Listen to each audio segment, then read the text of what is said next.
Ik ben heel blij jullie hier in de Beurschouwburg te mogen verwelkomen voor een bijzondere littéraire oefening. Je suis très heureuse de vous accueillir ici à l'invitation de Passaporta pour un exercice littéraire très particulier. Een paar maanden geleden heeft Dimitri Verhulst een uitdaging aan schrijvers gelanceerd. Doe iets mooi tegenover die aanslagen. Beantwoord op de afschuwelijkheid van de aanslagen met een literatuuraanslag. Doe mee aan terrorisme, maar met woorden, met uw stijl, met uw sense of beauty. Passaporta heeft dus aan 5 schrijvers een kort en onuitgegeven verhaal gevraagd in verband met die notie-aanslag. Het kon alle kanten uit, qua inhoud, verleden, toekomst, utopia, en vorm, poëzie, dialoog, tekst enzovoort. Je suis moi-même ravie de l'idée, car comme journaliste, je dois vous avouer que ces derniers temps, je m'étais sentie un peu sèche.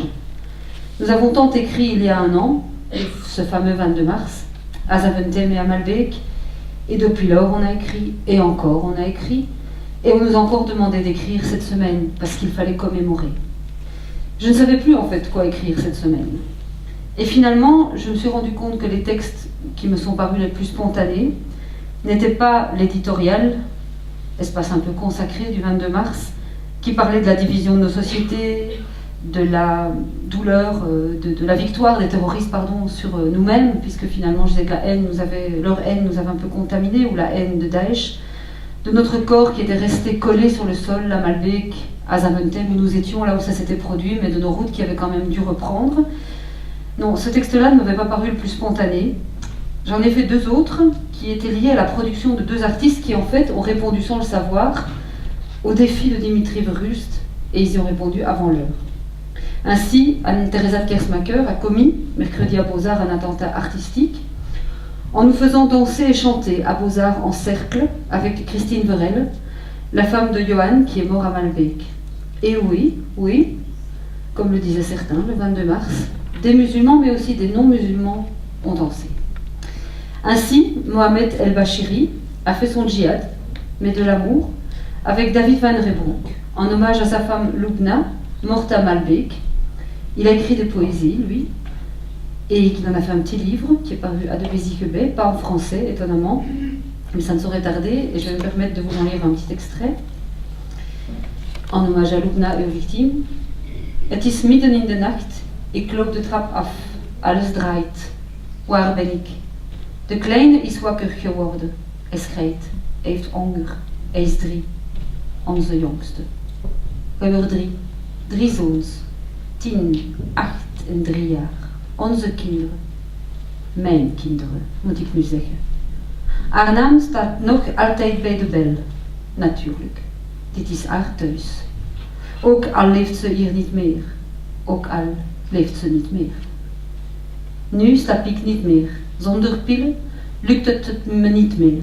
Eten doe ik nauwelijks. Kilo's ben ik afgevallen. Vraag me niet hoeveel. Ik was medium, nu ben ik smal. Ik heb een werkkleren moeten wegdoen. De jongen is wakker, hij huilt, alles draait. Het komt door de pillen.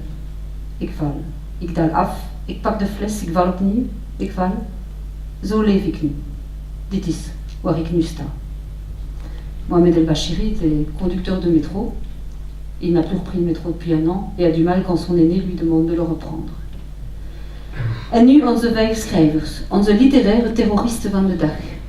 Hun teksten zouden zo vreemd kunnen zijn dat het publiek, jullie, kunnen zich afvragen of het een werkelijk verband heeft met de aanslagen van de 22 maart. Passaporta leur a en effet demandé d'aller aussi loin que possible dans l'originalité, en lien avec le fil rouge du festival cette année qui est prendre des risques, het nemen van risico's. De schrijvers hebben hun taak volgebracht et maintenant ils vont vous lire eux-mêmes leurs textes. Alors, ils seront accompagnés par une artiste graphique, par une écrivain à la plume qui dessine plutôt qu'écrire. Elle vient de nous confier qu'en fait elle avait choisi de ne pas être pianiste mais plutôt d'être auteur de bande dessinée pour éviter la confrontation avec le public et la performance en direct. C'est pas de chance, on lui a offert les 2 aujourd'hui et donc je vais appeler sur scène Judith van Istendal. Donc, Judith van Istendal, oui.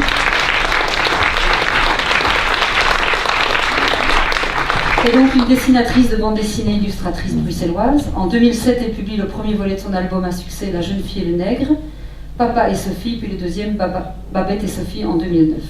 3 jaar later publiceerde ze Toen David zijn stem verloor en Pelgrim of niet, een voettocht naar Santiago de Compostela. Haar jongste boek is Mikkel, een beeldroman die spreekt over het terrorisme in Baskenland. Dan de 2 eerste sprekers. Eerst Nathalie Skowronek. Elle est entrée en littérature tardivement, c'est ce qu'elle dit elle-même, avec Karen et moi, un roman hommage à Karen Blixen. Elle poursuit avec le très personnel Max, en apparence, l'histoire de son grand-père rescapé d'Auschwitz, qui je pense a fait sa renommée. In 2015 maakte ze indruk met het korte essay La Shoah de Monsieur Durand over hoe de 4e generatie Joden na Auschwitz omgaat met de herinnering.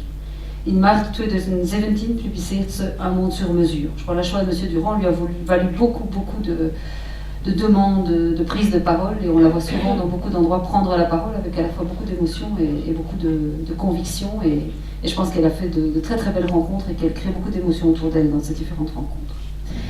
Dan de tweede, Christophe Weckeman est auteur de romans, d'essais, de reportages, de poésie, de chroniques et de textes théâtraux. En 2016, il a publié un livre d'inspiration autobiographique sur la légende de la country Johnny Paycheck et le recueil de poèmes Dit is geen slaapkamer meer nu. Christophe Weckeman voornaamste thema is de liefde, terwijl zijn stijl niet anders kan worden omschreven dan als virtuoos, beeldrijk en muzikaal. Je vais donc laisser la parole après, je viendrai vous présenter les 3 auteurs suivants, mais d'abord à Nathalie et puis à Christophe. Nathalie, floor is yours.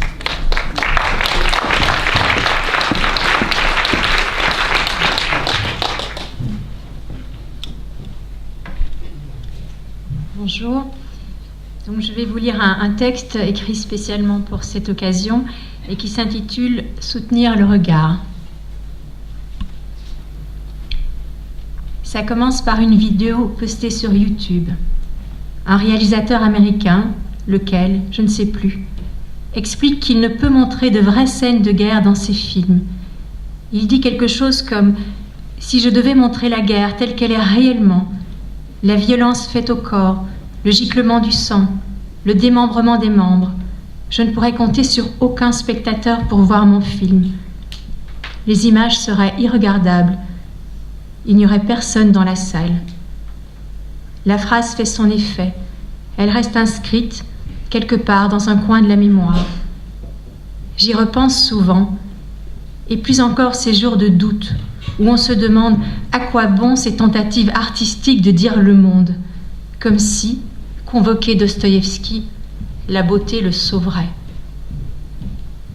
Cela continue le vendredi 13 novembre 2015. Je suis dans un prieuré, à la tombée du jour, une bulle hors du temps mais soucieuse de celui-ci. J'y suis invitée pour évoquer mes livres, notamment celui sur Karen Blixen qui, dans la ferme africaine, réinvente sa vie et réajuste le réel à l'idée qu'elle veut s'en faire. Je dis combien l'écriture est un refuge, une façon de vivre sa vie sans tout à fait la vivre, ou d'entordre certains épisodes pour nous les rendre plus doux ou plus acceptables. La littérature comme une entreprise d'apaisement et de réconciliation. Sur le trajet du retour, la radio peine à reprendre son souffle. Paris, des tirs et des bombes humaines. Ce n'est pas une fiction. Je revais mon même costume d'écrivain ces lundis et mardis 21 et 22 mars 2016. À l'invitation de Passaporta, je tâche de répondre, avec d'autres compagnons d'écriture, à la question récurrente de la nécessité de la littérature. Qu'a-t-elle à dire sur le monde ? Quel est son rôle ? Peut-elle espérer peser dans la balance ? Quelle balance ? Celle du bien et du mal ? Du beau et du laid ? À l'annonce des attentats à l'aéroport de Zaventem et à la station Malbec, nous interrompons nos échanges. Nous les reprenons. Vanité des vanités, tout est vanité, dit l'Ecclésiaste. Que peut la littérature quand la mort frappe pour de vrai ? Où doit-elle se glisser avec ces phrases longuement soupesées, dont l'ambition est d'interroger, voire de se substituer à la vraie vie ? Le sentiment d'imposture n'est pas loin, un sentiment de chanceux. Personne autour de nous n'a été pris dans les mailles du filet. Nos réflexions s'apparentent à des plumes livrées au vent, si légères à côté du plomb. Me revient à l'esprit cette devinette avec laquelle les enfants aiment jouer. Qu'est-ce qui est plus lourd, 1 kilo de plumes ou 1 kilo de plomb? Haute, haute est la montagne de plumes à se figurer à côté du lingot de plomb. Ne pas se défiler, patiemment les entasser. La mort est un maître venu d'Allemagne, écrit Paul Celan, et longtemps j'ai été submergée par cette mort-là. Elle s'était inscrite dans mon ADN, me rattachait au mien disparu dans les camps. Elle était l'aune à laquelle je mesurais le monde. Dans une scène de Caput, le roman autobiographique de Curzio Malaparte, encore un, comme quoi, à quoi bon la littérature si ce n'est pour se frotter au réel? Des officiers SS se retrouvent dans un sauna en Finlande. Ils sont nus, ils transpirent, leur ventre se défond, les plis se dévoilent, leur peau est rose comme la chair des crustacés. L'uniforme n'est plus là pour veiller à la bonne tenue de l'ensemble. Malaparte n'en croit pas ses yeux. Ces corps-là, ces corps de SS ne font plus peur. Désolidarisés des têtes, on oublie que ce sont eux qui donnent la mort. Ils sont seulement laids et mortels. On sait combien les scènes de dévastation du 22 mars, pour ne parler que du plus proche, ont été affreuses. L'adjectif sonne creux, mais la littérature, le cinéma, les artistes se chargeront plus tard, bientôt, comme la littérature américaine a pris à bras-le-corps son 11 septembre, de lui donner de la densité. Peut-être serais-je parmi ceux-là. Je raconterai comment ce 22 mars j'avais pensé prendre le métro. Je croiserai ma trajectoire avec celle d'un homme rencontré 3 jours plus tard, qui, encore hagard, m'avait expliqué que lui et ses collègues empruntaient tous les matins la ligne 1. Ce matin-là, l'un était en voyage, l'autre s'était mis en route plus tôt, une 3e plus tard. Je m'appuierai sur cette concordance de hasard pour effleurer du bout du doigt la source de feu, cherchant la juste distance, ni trop loin, ni trop proche. Je tenterai de poser des mots, autrement dit, de tisser des liens entre la littérature et le monde. Jusqu'où pourrais-je aller? Quel est notre seuil de tolérance face au laid et à l'horreur? Les livres de Curzio Malaparte nous rappellent que le monde crie. Il faudrait une chambre aux murs excessivement capitonnés pour ne pas l'entendre. L'aide et la mort, laids sont les bourreaux. Leurs costumes changent en même temps que les idéologies, mais ce ne sont que des emballages. La violence est là, en soi.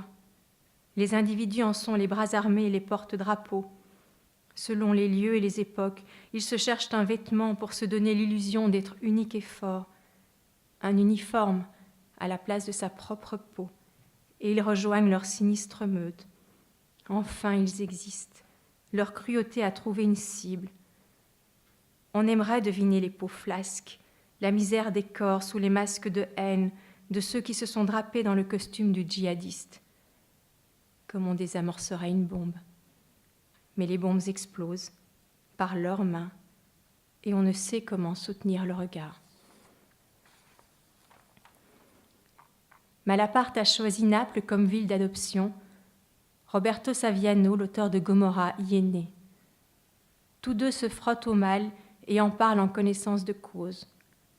L'un, parce qu'il a été correspondant de guerre sous Mussolini, il nous force à regarder avec les yeux du bourreau. L'autre, parce qu'il est né en terre de Camorra, la mafia napolitaine, et qu'il y a vu une vérité qui reste sur l'estomac. Les deux écrivains étouffent de chagrin et de rage. Ce sont ceux-là, ce chagrin et cette rage, qui les poussent à rendre compte et littéralement à donner à voir. C'est à Roberto Saviano que je dois le récit de cette institutrice de 35 ans qui, témoin d'un meurtre mafieux, refuse de se jeter à terre comme ses amis, lesquels cherchent moins à se protéger des balles qu'à signifier au tueur qu'elles ne pourront l'identifier. Mais l'institutrice plante ses yeux dans ceux de l'homme. Elle mémorise ses traits et, le moment venu, s'avance pour témoigner. Son geste est beau, humble, courageux. Il la laisse dans une solitude immense. On lui en veut. Non pas de dénoncer un tueur, mais ce sont les mots de Saviano, d'avoir considéré la possibilité de parler comme une chose naturelle, instinctive, vitale. Il y a des regards qui nous montrent le mal à travers les yeux du mal. Il y en a d'autres qui rendent justice et nous sauvent. Chaque fois, il nous interroge. Pouvons-nous, voulons-nous soutenir ces regards? À quel moment les yeux se détournent? À quel moment nous sentons-nous plus en sécurité dans le mensonge que dans la vérité? Voilà, merci.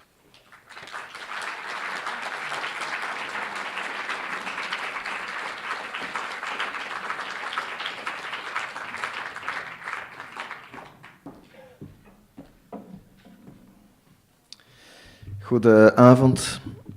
Goed om hier te zijn. Ik ga een verhaal voorlezen, een gloednieuw verhaal voor de gelegenheid geschreven.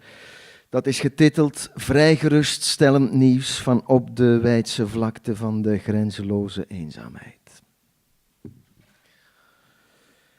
Op een zeer vroege zomeravond, in het jaar 2000, ergens in de 20, kwam meterslange rookpluimen uit zijn meer dan 7 uitlaatpijpen spuwend.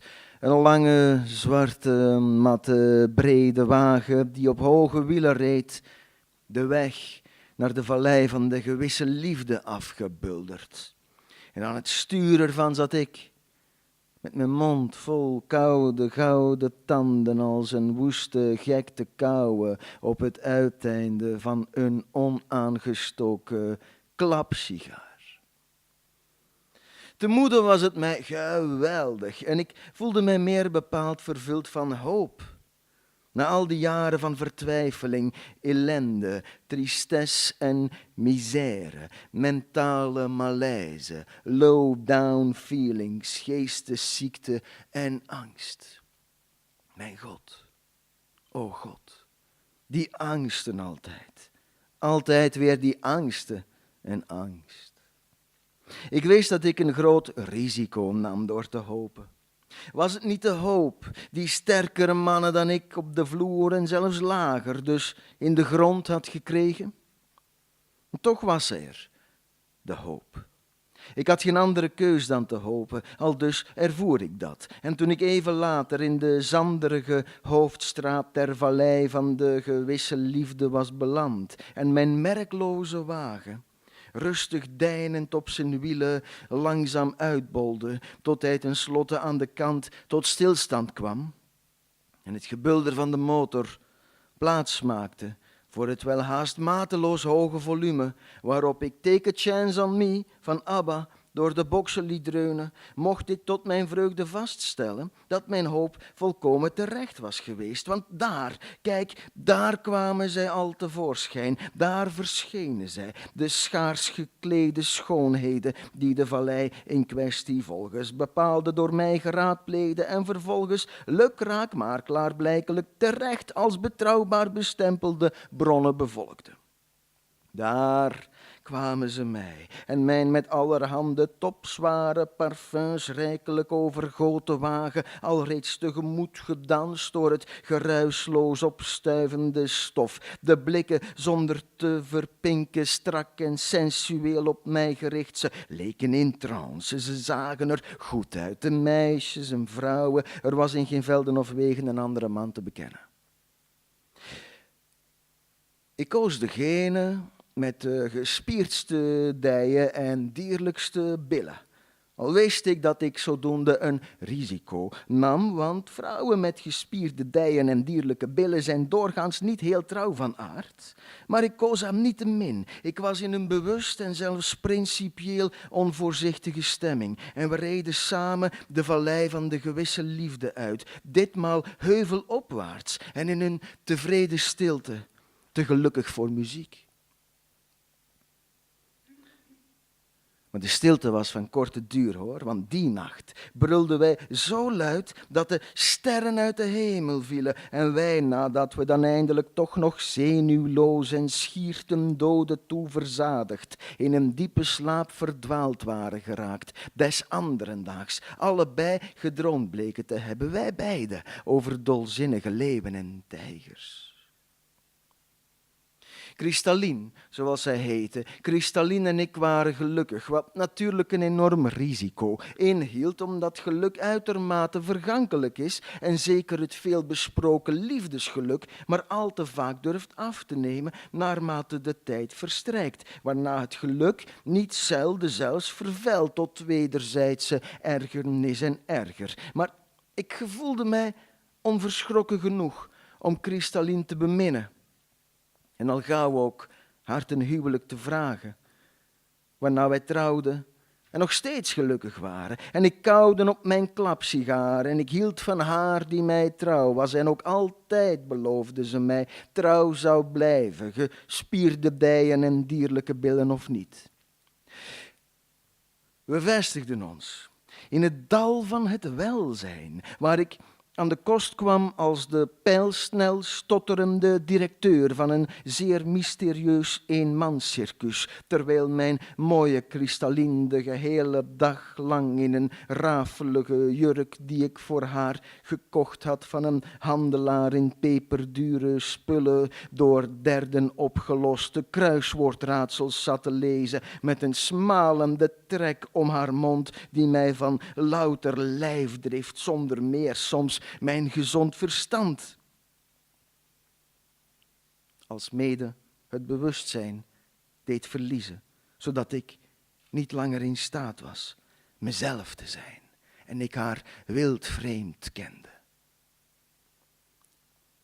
Vreemde tijden, mooie tijden, wat was het leven toen in het jaar 2000 ergens in de 20 een prima plek om te zijn.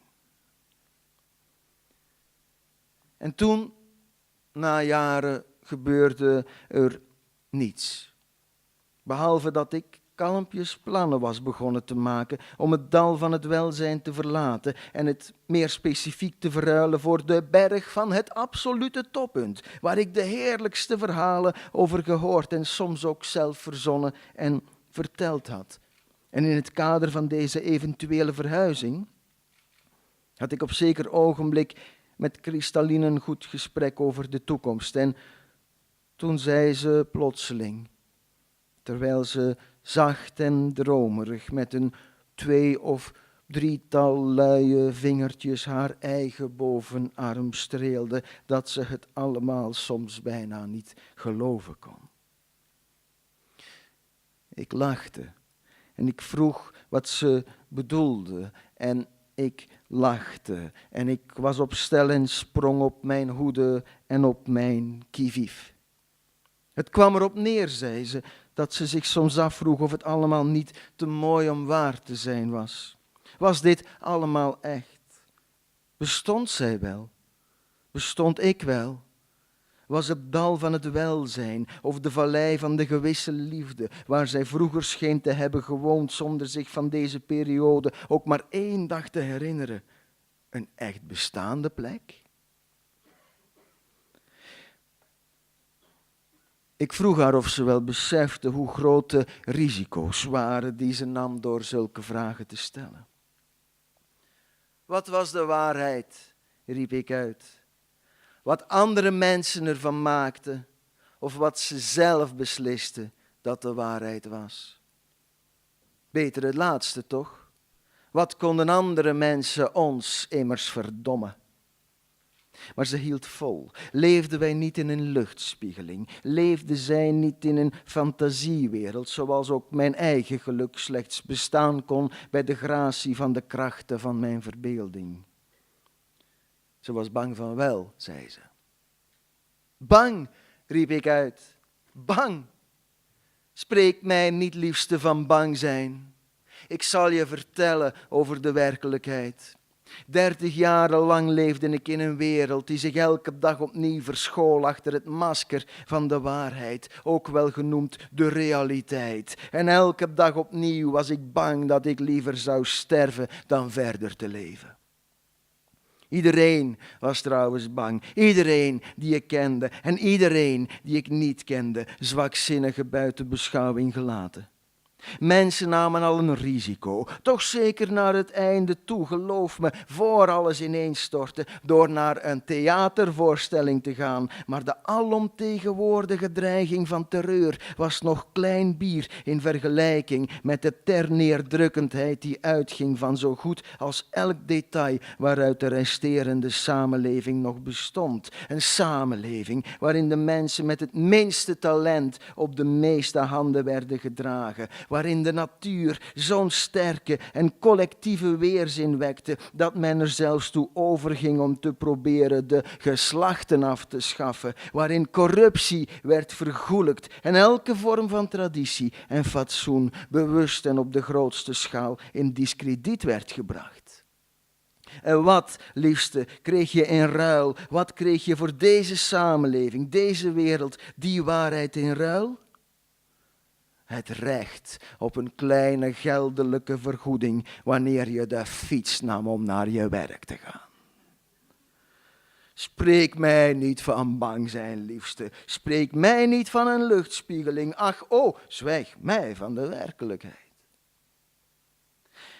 En om haar af te leiden van haar absurde verlangen naar wat zij vanzelfsprekend nooit of te nimmer zou hebben gemist, mocht zij ermee bekend zijn geweest, mocht zij er ooit voordien mee in contact gekomen zijn, mocht zij hebben geweten hoe hij eruit zag, de vermaledijde wereld die bestaat uit plaatsen als Beveren, Henegouwen en Kreta, niet uit oorden zoals de vallei van de gewisse liefde, het dal van het welzijn en de berg van het absolute toppunt, trachtte ik haar aan het lachen te brengen, door eindelijk, na al die jaren van volmaakt geluk en roerloze vrede, die dekselse klapsigaar die daar nog steeds tussen mijn koude gouden tanden prijkte aan te steken.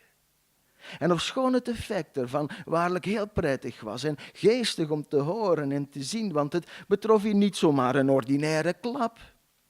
Naar veel eer, een door een veelkoppig fluitorkest van hoog allooi geproduceerd lijkend geluid. En de rook die tot ontwikkeling kwam was bovendien van een rooskleurig karakter. Ofschoon dit alles het geval was dus, gij mensen bracht het niet de geringste zoden aan de dijk. Net zo min als mijn in de loop van de daaropvolgende uren, dagen en maanden in de gruwelijkste geuren en kleuren opgediste, haarscherpe herinneringen, redevoeringen, requisitoires en hellepreken zoden aan de dijk vermochten te brengen.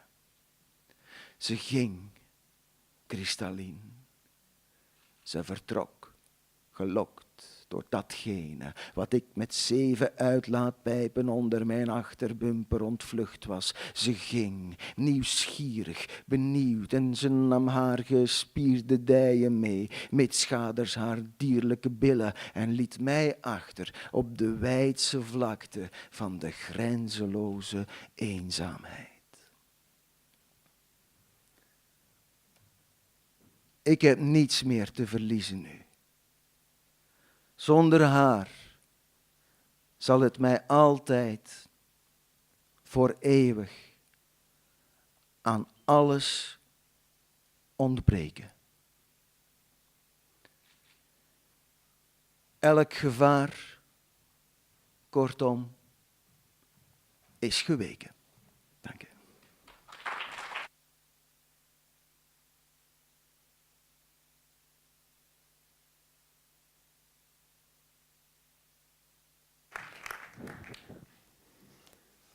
En nu la parole aux laatste 3 sprekerschrijvers, à nos 3 derniers terroristes littéraires. Eerst en vooral Isabelle Wéry, personnalité solaire, c'est une comédienne, dramaturge et romancière belge. Elle est l'auteure de Monsieur René, Saison culotte amie. illustré par Jouan d'Outremont, et Marilyn Desossé, pour lequel elle a obtenu le prix de littérature européenne en 2013. Et vous verrez, The heeft gedurfd, on a demandé de prendre des risques. Ici, elle a pris des risques et elle va nous emmener en expédition. Fikri El Azouzi écrit des romans, des textes théâtraux et des chroniques, notamment pour De Morgen. Après un premier roman, Het Schapenfeest, et la nouvelle De Handen van Fatma, il remporte en 2014 le prix Arche de la libre parole pour Drari in de Nacht. In 2016 verscheen zijn jongste roman, Alleen zij, on le voit là d'ailleurs, en speelde zijn theaterstuk Malcolm X in de KVS. Un grand succès, avec grand succès populaire, qui va être joué à Liège d'ailleurs, je pense, une sorte de passaporta théâtral, donc il franchira la frontière linguistique et aller vers la Wallonie. Et c'est un mélange de théâtre contemporain avec de la musique et un message politique très fort. Uitgeverij EPO publiceerde het gelijknamige boek.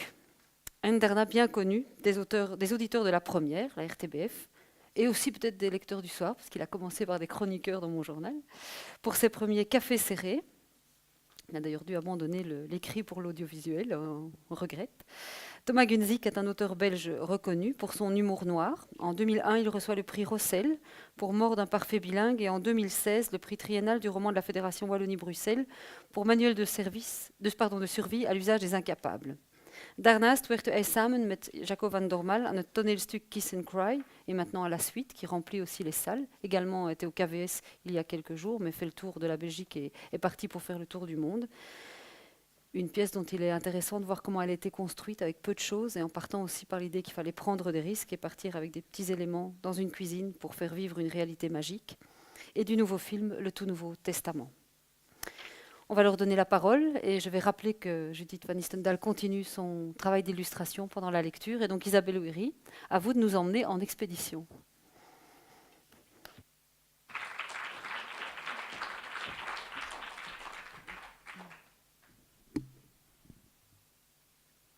Bonsoir. Donc, moi, l'urne et le safari, que je pourrais aussi sous-titrer L'attentat de Gérard. Décembre 2016.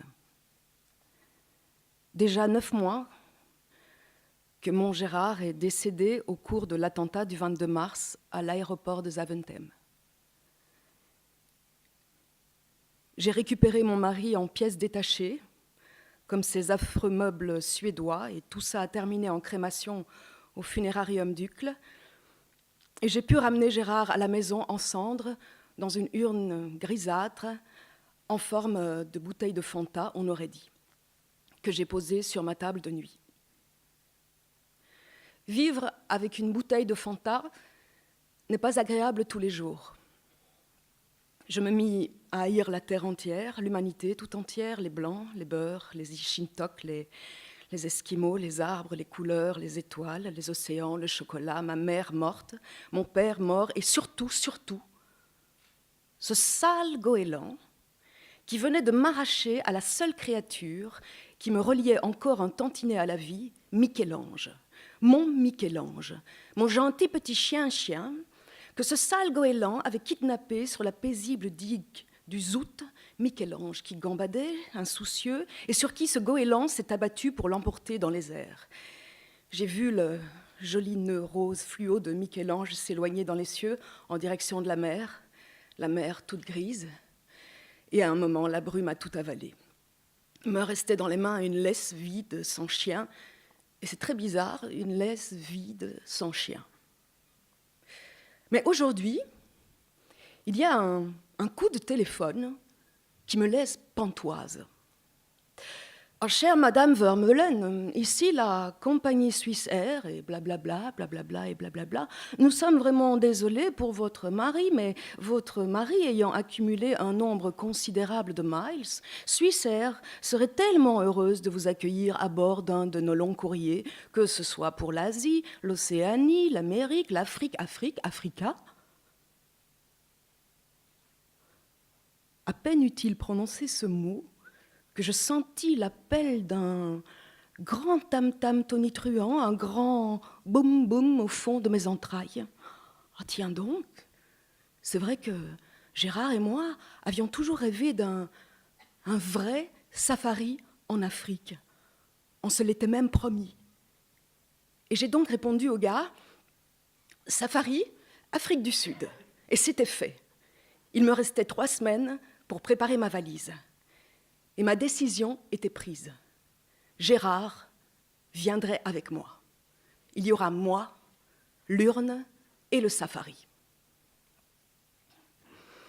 Alors je ne sais par quel miracle, Gérard est passé inaperçu aux divers contrôles, camouflé au fond de mon sac à dos Longchamp dans sa bouteille de Fanta. Enfin bref, une grosse quinzaine d'heures plus tard, nous arrivons sains et saufs dans ce lodge, perdu au milieu de la savane surafricaine. Et du personnel nous installe dans une suite magnifique sur pilotis. La terrasse est immense et donne sur la rivière. On entend le clapotis.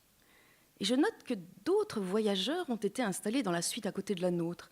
Il s'agit d'un gras monsieur, là, la cinquantaine, et de 3 jolies jeunes femmes en hauts talons. Et si j'étais méchante, je dirais 3 prostituées des Balkans ou quelque chose dans ce genre-là. D'ailleurs, elles ont un accent bizarre, mais bon, ne soyons pas médisantes. Ensuite vient notre première sortie safari. Et nous sommes tout excités. Gérard est bien calé dans mon sac à dos entre mon anti-moustique et mon chapeau North Face. Ah non, les putes des Balkans et leurs gros lards sont aussi de la partie. Oh zut, je prends la meilleure place, tiens, dans la partie supérieure de la Jeep, après avoir fait connaissance avec nos Rangers, Peter et Max. Et la balade commence, et les 3 pétasses ont même gardé leur haut talon. Et c'est fabuleux. Tout est là, au bout du chemin, le long de l'eau, dans les clairières, sous les arbustes, traversant les pistes, éléphants, girafes, koudous, impala, phacochères, springboks, tout droit sorti d'un livre pop-up de mon enfance. Et c'est étourdissant de beauté. La nature est extraordinaire, je me dis, mais comment avons-nous pu vivre sans avoir vu ceci plus tôt? Et tout à coup, Peter nous annonce que les choses deviennent sérieuses. Qu'un groupe composé d'1 lion et de 4 lionnes ayant capturé une proie a été repéré. Et nous prenons leur direction. Mon cœur bat la chamade. C'est que cette Jeep est totalement ouverte. Je veux dire, nous ne sommes protégés par aucun toit, par rien. Alors on aperçoit un tronc d'arbre mort couché sur le sol. 7 vautours y sont accrochés. On dirait une planche d'un Lucky Luke. La charogne ne doit pas être loin. Et l'adrénaline se met à monter. Notre Jeep s'enfonce entre les arbustes.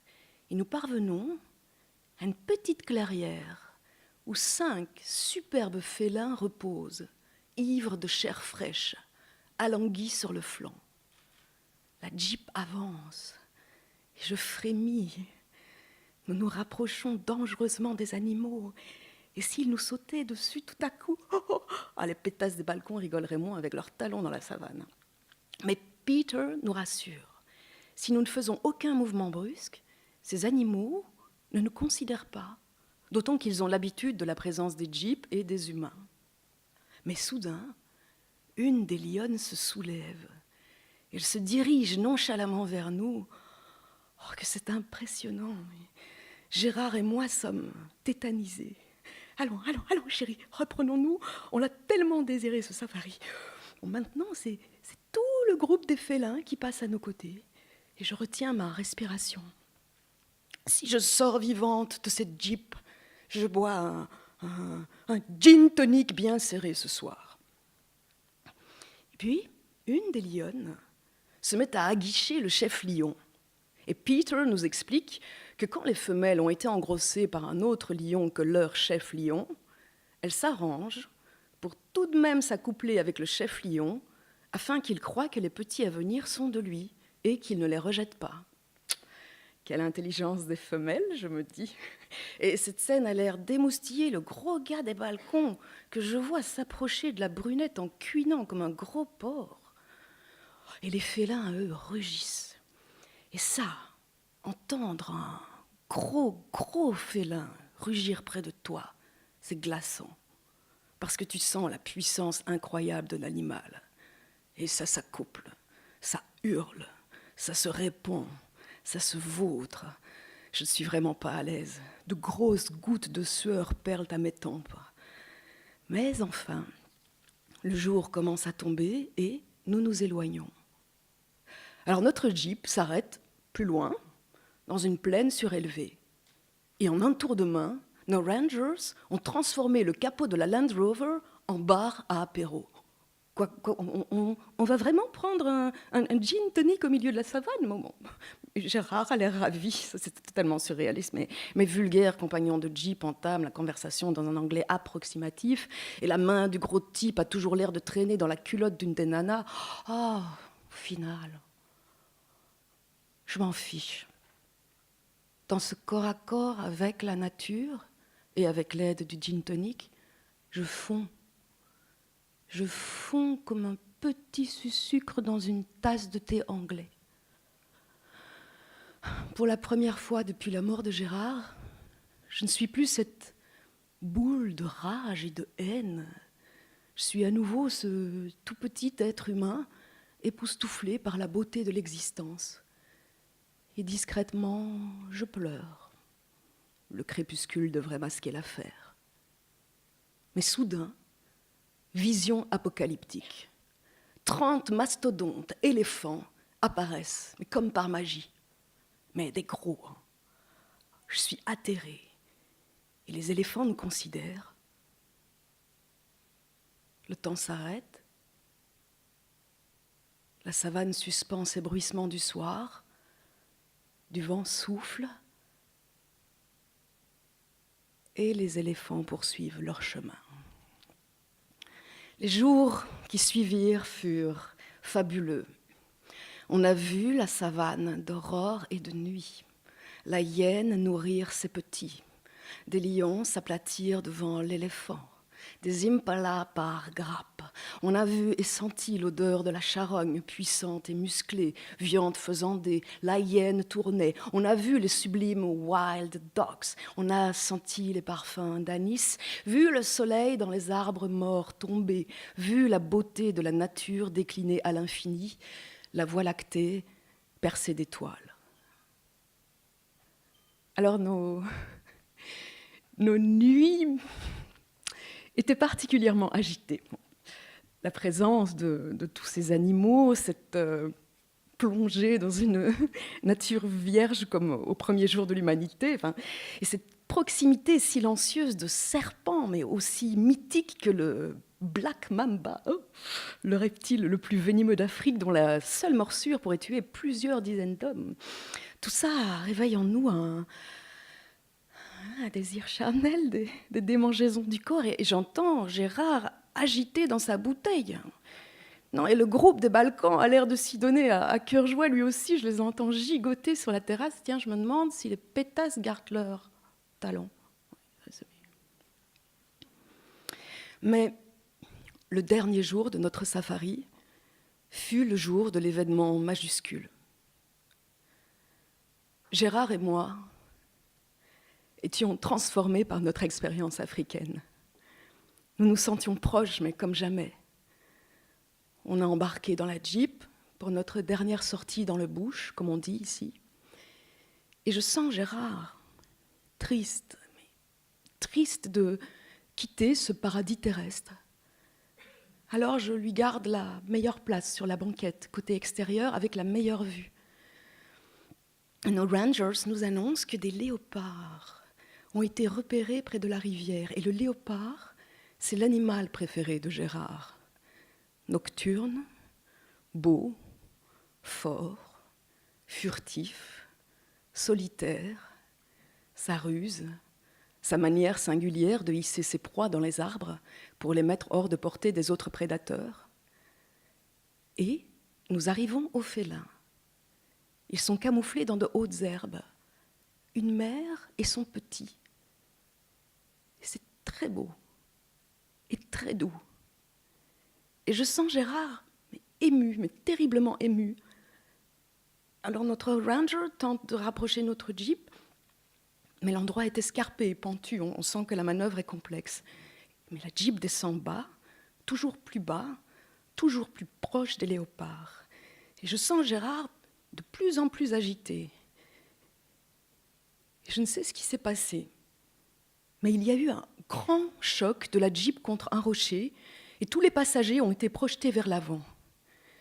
Et c'est là que j'ai vu Gérard, mon Gérard.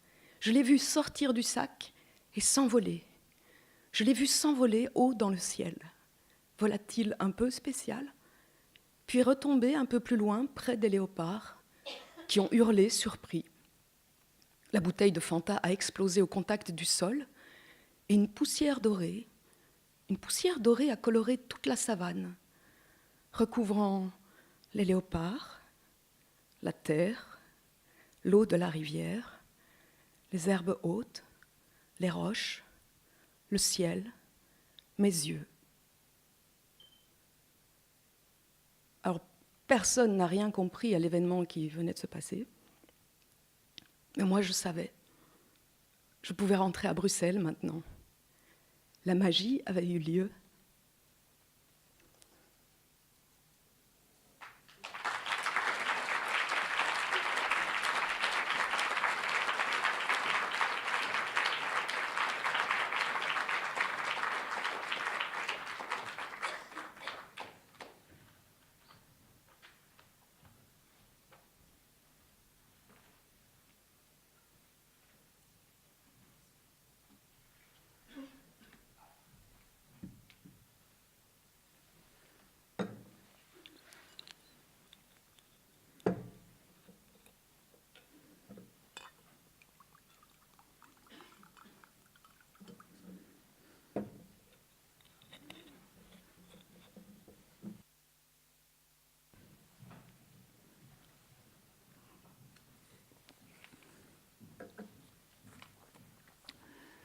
Goedenavond. Ik wil eerst mijn excuses aanbieden aan mijn vriend Shaib, die ik de hele avond en een halve nacht op sleeptouw nam, om door de straten van Molenbeek, Schaarbeek en de rest van Brussel te dolen. Sorry dat ik je gegijzeld hield. Sorry dat door mij je vrouw doodsangsten uitsloeg. Tijdens het journaal vertelde de nieuwslezeres dat we binnen moesten blijven en zo min mogelijk verplaatsingen moesten doen, wat bij mij averechts werkte. Ik belde meteen naar mijn krant, vroeg of ik iets mocht schrijven en even later reden we samen naar de hoofdstad. De sfeer in Brussel was voor ons bevreemdend, surreëel, alsof het verdriet in Brussel nog moest losbarsten. De aanslagen in Zaventem en Maalbeek hadden net plaatsgevonden. En diezelfde avond waren wij als ramptoeristen rondjes aan het rijden, omdat ik per se over Brussel wilde schrijven. Misschien wilden we ons niet laten intimideren en daarmee aantonen dat de stad van ons is en dat wij die niet willen laten kapen. Ik wilde Brusselse jongeren aan het woord hebben. Maar bij het eerste gesprek liep het al fout. Een jongen met een zwarte parka, witte sneakers en een kamerbrede glimlach vertelt: ja, jullie zijn ook van Marokkaanse origine. Leuk voor jullie. Maar wij staan aan jullie kant. We zijn geen verraders, antwoordde Shaib, die meteen zei dat hij geen journalist was. De jongen wees zijn vinger naar mij en zei: Eschkem, vertel mij eens, meneer de journalist, waarom worden wij altijd in een negatief daglicht gesteld? Waarom zijn zij zo geobsedeerd door ons? En waarom percipiëren ze ons altijd als luidruchtige debielen?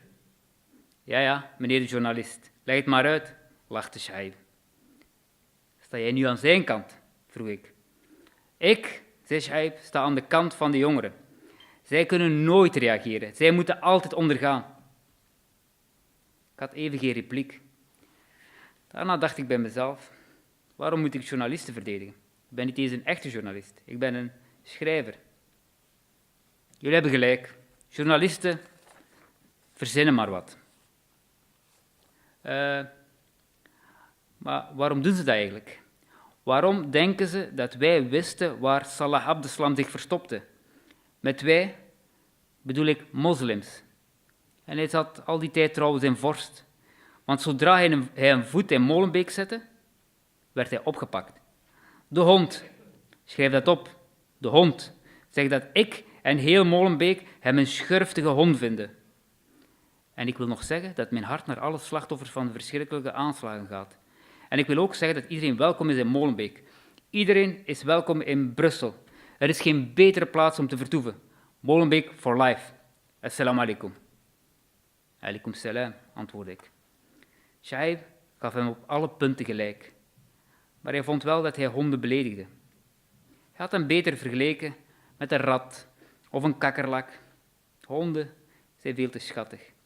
Shaib stelde voor om iets te gaan eten, wat ik een uitstekend plan vond. 'S Avonds komen jongeren samen en vooral samen in snackbars. Ik stelde voor om naar 3 verschillende snackbars te gaan. Dat zou mij wel inspiratie geven. De eerste snackbar was vrij rustig. Doods eigenlijk.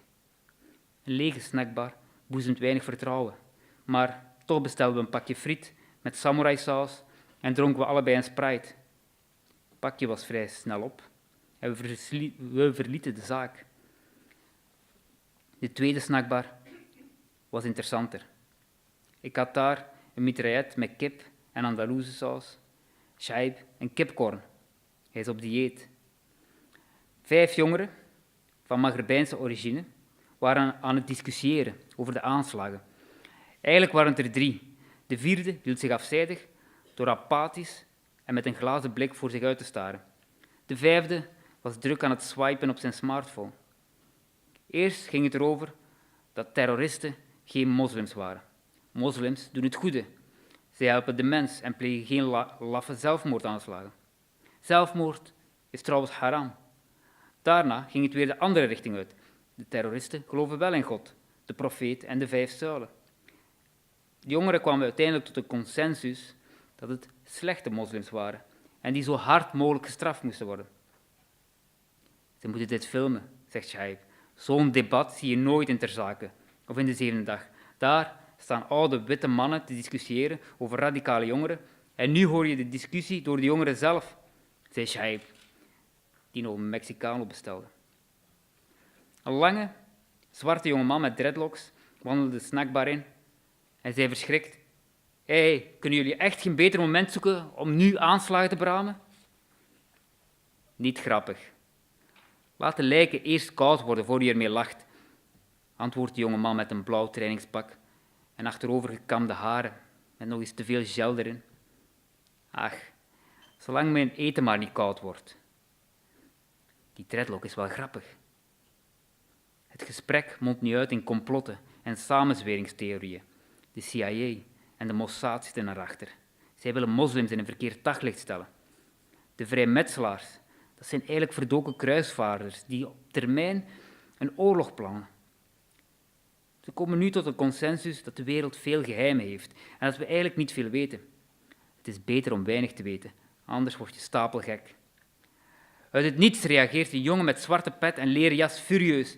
Ik heb nog nooit van mijn leven geklikt en ik zal het waarschijnlijk nooit doen, maar die jongens, die ga ik met plezier verklikken. Ik ga samen met mijn vader, mijn moeder, mijn broers, mijn zussen elk jaar naar Marokko via Zaventem. Stel je voor dat mijn moeder daar in stukken ligt door zo'n bom. Er waren moeders en kinderen in Zaventem. Wat hebben die IS aangedaan? En die metro? Die passagiers gingen gewoon werken. Die gast heeft gelijk. U weet hoeveel kinderen hun moeder hebben verloren, zegt Shaib, die nog een kipsaté bestelt. De jongen met de zwarte pet kijkt ons aan en zegt: Sorry voor het lawaai, ik was even het noorden kwijt. Geen probleem, antwoord ik. Broer, wij begrijpen je. Wij voelen je pijn, wij voelen je woede, zegt Shaib. Vroeger waren het criminelen, drugsdealers, moordenaars. Ze krijgen berouw en door zichzelf op te blazen denken ze dat ze een eerste klas ticketje naar de hemel verdienen. Het zal eerste klas hel worden, zegt de jongen met te veel gel in zijn haar. Dat is gesproken, roept Shaib. Eerlijk, ik snap ze niet. Ik snap ze helemaal niet. Waarom doen ze dit? Vraagt de jongen met de glazige blik. Hij ziet eruit of hij op elk moment in tranen kan uitbarsten. Er heerst nu een stilte. De jongen met de dreadlocks kijkt naar zijn smartphone en roept: heeft iemand van jullie Rashid gezien? Ze denken dat hij ook in de metro zat. Dat meen je niet. Ja, zijn telefoon staat niet aan. Bij Rashid is zoiets onmogelijk. Shaib stelt voor om samen naar Maalbeek te gaan. Hij wil daarmee respect tonen aan de slachtoffers. Dreadlock stelt zich voor als Pepsi. En de jongen met de veel Shell heet Anwar. Zij willen meerijden. In de auto eet Pepsi zijn mitraillet voor de helft op. Daarna opent hij het raampje en gooit hij die weg. Ik voel me echt niet goed. Rashid was echt een goeie gast, zegt Pepsi. Waarom spreekt hij in de verleden tijd, roept Anwar. Sorry, maar van al die aanslagen heb ik stress gekregen. Pepsi begint een joint te rollen. We zijn met Rashid opgegroeid. Een paar dagen geleden wandelde ik met hem nog in de Nieuwstraat, zegt Anwar. In Maalbeek waren we ons in oorlogsgebied. Straten zijn afgesloten, ordendiensten houden toezicht. Pepsi geeft zijn joint door aan mij. Na enkele halen geef ik hem aan Shaib. Anwar weigert. Met de joint in de hand knikt Pepsi naar een politieagent. Hij knikt vriendelijk terug. Hij reikt hem de joint aan. De agent schudt het hoofd. Hij weigert vriendelijk. Ik voel me niet goed, zegt Shaib, die plots moet overgeven. 2 agenten vragen of alles goed gaat. Ik steek mijn duim in de lucht. Shaib wil naar huis. Hij vraagt om naar huis te gaan. Ik knik.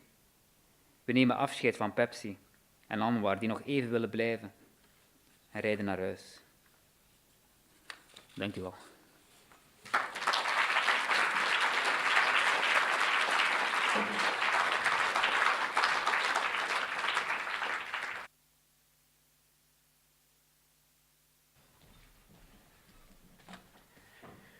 Bonsoir. Alors donc la thématique c'était des attentats. J'ai un peu... ça s'appelle Attentat à la pudeur. Et ça commence comme ça. Une semaine plus tôt, Thomas, c'est un Thomas imaginaire, c'est pas moi. Une semaine plus tôt, Thomas avait fêté son 50e anniversaire. Ça avait été une vraie fête de cinquantenaire avec des quadragénaires, des quinquagénaires et des sexagénaires. Ça avait été une fête un peu bourgeoise, où l'on avait apporté de bonnes bouteilles millésimées, où l'on avait parlé placement, pension, enfants, conjoncture, sexualité, fidélité, divorce, famille recomposée, voyage à Séville pour se retrouver. Ça avait parlé héritage, parents vieillissants, dépistage, check-up, Alzheimer, cancer et Parkinson. On avait parlé cinéma, on avait parlé télé, on avait parlé du porno sur Internet en se disant que si on avait eu ça, nous, à leur âge, aux enfants, on aurait sans doute eu plein d'idées bizarres sur la sexualité. Il y avait eu des gin toniques, avec le bon vin, ça avait été un peu trop.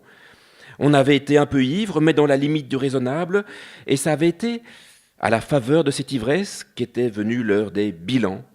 Et ça avait été à l'occasion de ces bilans que tous les amis, cadras, quinquas et sexagénaires de Thomas, lui avaient dit que décidément il était vraiment un mec sympa. Tout le monde le trouvait sympa. Il avait aidé à déménager, il avait prêté de l'argent à son boulot, au service culture de la Fédération Wallonie-Bruxelles. Tout le monde l'aimait, même les gens que lui, Thomas, n'aimait pas. Ce constat, celui que tout le monde le trouvait sympa, ça lui avait fait un drôle d'effet. Et si ça lui avait fait un drôle d'effet, c'est parce qu'en fait, à l'heure où sonnait son demi-siècle comme le tocsin annonçant que désormais sa vie était sur la pente descendante, toute son âme se rebellait à l'idée qu'à sa mort, on le résume à ça, Thomas était un mec sympa. Thomas savait qu'il n'était pas un mec sympa. Thomas avait toujours su qu'il n'était pas un sympa. Thomas avait toujours eu des idées pas sympas du tout qui lui traversaient la tête comme des météores traversent un ciel d'été. Petit enfant, par exemple, il adorait tuer des mouches. Dès qu'une mouche se posait sur la table du déjeuner, son cœur et son esprit devenaient ceux d'un prédateur. Il se concentrait, parfaitement immobile, et bang, morte la mouche. Plus tard, à l'école, quand pendant les cours de néerlandais, Madame de Neumostier, il devait répéter par cœur les phrases « Dag Wim, dag mevrouw, is Jan thuis ?» Une vague de rage noire comme la nuit déferlait sur lui, et il devait faire un effort pour ne pas jeter quelque chose par la fenêtre, son banc, Madame de Neumostier, ou plus simplement lui. Il avait grandi, il avait vieilli, il s'était marié, il avait eu des enfants, et parfois, comme c'était le cas ce soir, il se demandait comment il était possible que dans toute sa vie, à l'exception des mouches, il n'ait jamais cédé à la moindre de ses pulsions. Ni celle de jeter Madame de Neumostier par la fenêtre, ni celle d'étudier la batterie plutôt que la gestion des ressources humaines, ni celle de prendre des cours de Ultimate Fighting plutôt que de tennis, ni celle d'oser demander à sa femme le soir, quand, après un quart de siècle de mariage, il arrivait que la passion les rattrape encore, d'essayer de lui faire l'amour comme ceci plutôt que comme ça. Le soir de son 50e anniversaire, quand ses amis cadras, quinquas et sexagénaires furent partis, ne laissant derrière eux que cette atmosphère un peu triste d'après la fête, le désordre des assiettes dans l'évier, les bouteilles vides alignées contre le mur de la cuisine, il était allé dormir, mais il n'avait pas trouvé le sommeil. Il avait l'impression que s'il ne prenait pas une décision radicale, que s'il ne la prenait pas de toute urgence, cette nuit même, et s'il ne la mettait pas bel et bien en pratique, il ne pourrait plus jamais se regarder dans un miroir sans y voir le reflet désolant d'un putain de loser. Sans parvenir à trouver le sommeil, agacé par la respiration profonde et sonore de son épouse, il crut d'abord, et ça le terrorisa, qu'il ne savait même plus très bien de quelle manière il pourrait s'y prendre. Comment, après tant d'années de soumission aux lois, aux règles, à la norme sociale, il allait pouvoir faire pour prouver à ses yeux et aux yeux du monde qu'au fond de lui, avant d'être employé par le service culture de la communauté française de Belgique, au titre de responsable de la gestion des ressources humaines, il était bel et bien un rebelle, un insurgé de la vie, un subversif, un dissident, bref, un mec dangereux. Ce qu'il devait faire, ce qu'il voulait faire, lui apparut au tournant des 4 heures du matin. Il s'était levé parce qu'il avait soif. Il avait marché à poil jusqu'à dans la salle de bain pour y boire au robinet. Il avait allumé la lumière qui l'avait ébloui. Il avait bu, les yeux mi-clos, penchés vers l'avant, les pieds sur le carrelage froid. Et quand il s'était relevé, désaltéré, il avait vu son reflet dans le grand miroir que sa femme avait, il y avait bien des années de ça, fixé contre le mur opposé. Il était donc nu. Il avait regardé son corps d'homme de 50 ans, un corps qui n'a jamais vraiment fait de sport, qui n'est ni vraiment maigre, ni vraiment gros, une poitrine un peu creuse, recouverte d'une toison de poils grisonnants, un ventre un peu rond, des bras un peu maigres, des jambes longues et fines avec des genoux à l'ossature aiguë qui les faisaient ressembler à 2 vieux engrenages montés sur une mécanique dont l'usure commençait à se voir.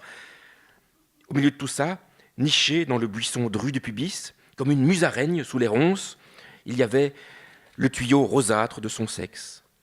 Comme beaucoup d'hommes, il l'aurait aimé plus grand, il aurait aimé avoir quelque chose de plus imposant, même si son épouse lui jurait que la taille n'avait pas d'importance. Il pensait que s'il avait quelque chose de plus massif, ça lui aurait peut-être donné plus d'assurance dans la vie, qu'il ne se serait pas retrouvé la nuit de son 50e anniversaire tout nu dans la salle de bain à tirer du bilan de sa vie la conclusion qu'il n'y avait rien dont il puisse être fier. C'est là, à ce moment précis, que Thomas avait eu l'idée de ce qu'il devait faire. L'idée qu'il venait d'avoir l'avait enthousiasmé et il avait été se recoucher avec l'impatience d'un enfant avant la Noël. Le jour s'était levé, un de ces jours agréables où le printemps s'installe, tiède et lumineux. Après le long couloir de l'hiver, Thomas s'était levé, il s'était brossé les dents, il avait rejoint sa femme, dans la cuisine se sentait le café, il s'était fait ce qu'il aimait, des grandes tranches de pain blanc avec du beurre et de la confiture, il avait préparé son petit cartable en cuir qui le suivait chaque jour de la semaine sur le chemin du travail et dans lequel il mettait un journal, son téléphone et parfois l'un ou l'autre dossier que sa conscience professionnelle lui enjoignait de lire à la maison. Pendant tous ces préparatifs, sa femme n'avait cessé de sourire, un joli sourire sur son joli visage, un visage dont la beauté n'avait jamais disparu et qu'il n'avait jamais cessé d'aimer malgré toutes les années qui étaient passées. Il aimait sa femme, il l'aimait profondément, il ne se passait pas une journée sans qu'il ne se dise qu'il avait bien de la chance d'avoir une femme comme ça, et même si parfois il lui arrivait de désirer une autre femme, et même si parfois, rarement, il lui est arrivé de faire l'amour à d'autres femmes, il n'avait jamais eu envie de quitter sa femme à lui. Quand il s'était dirigé, cartable à la main, vers la porte d'entrée, le sourire de sa femme s'était effacé, il s'était mué en une expression inquiète, et elle lui avait demandé « Tu vas travailler comme ça ?»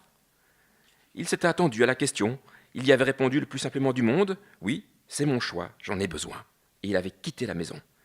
Une fois dehors, quand il sentit que derrière la tiédeur, il y avait malgré tout un reste de la froideur de la nuit, il frissonna. Il se dit qu'il allait s'habituer. Finalement, c'était la première fois qu'il était tout nu dehors. Être tout nu. Être tout nu pendant toute une journée. Être tout nu pendant toute la journée de son 50e anniversaire. C'était un lundi matin, comme tous les lundis matins, l'agitation bruyante de la circulation, les piétons affairés, les enfants récalcitrants sur le chemin de l'école et toutes ces choses qui font qu'un matin est un matin. Dans la rue, on l'avait regardé, des regards amusés ou des regards surpris, rien d'hostile. Le matin, le lundi, les gens avaient autre chose à faire que de s'occuper d'un type à poil. Finalement, jusqu'à la station de métro, il n'y avait rien eu de particulier. Au début, Thomas regretta de ne pas avoir mis de chaussures, le sol était froid et sale, et pendant un moment, il avait eu peur de se blesser en marchant sur quelque chose de coupant. Mais rapidement, en quelques pas sur la pierre des trottoirs, ses pieds s'habituèrent et il n'eut plus ni froid ni peur. Dans le métro bondé, sa nudité fit rire un enfant. 2 jeunes filles adolescentes se retournèrent en prenant l'air dégoûté, puis en éclatant de rire. Un homme d'une trentaine d'années, aux allures de concessionnaire automobile, dit en montrant du doigt son sexe racorni par le froid « Mais enfin, monsieur, c'est un scandale, si vous croyez qu'on a envie de voir ça un lundi matin !» Thomas ne réagit pas. Dans la rame de métro, tout le monde avait l'air de s'en foutre. En quittant la station de métro, 2 agents de police l'avaient interpellé en lui demandant ce qu'il faisait tout nu comme ça un lundi matin. Thomas avait calmement répondu que c'était une envie qui lui avait pris parce que ce jour-là, il faisait beau et que c'était l'occasion de fixer ses vitamines D.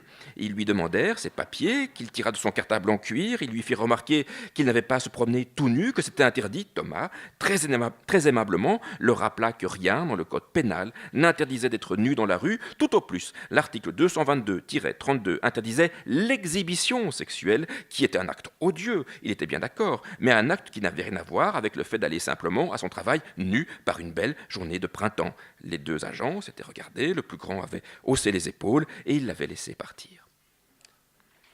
À l'heure où arrivait Thomas, il n'y avait pas encore grand monde. Dans l'ascenseur, il croisa une fille du 2e étage, une trentenaire, assez jolie, dont il ne connaissait pas le nom. Elle le vit et demanda simplement « Vous aviez si chaud que ça ?»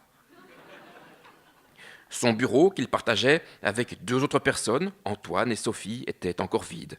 Goûtant le calme des premières heures de la journée, il s'installa, allumant son ordinateur, plaçant sur son bureau les dossiers dont il aurait besoin, prenant connaissance des premiers emails, le petit cérémonial répété des milliers de fois depuis toutes les années qu'il travaillait là.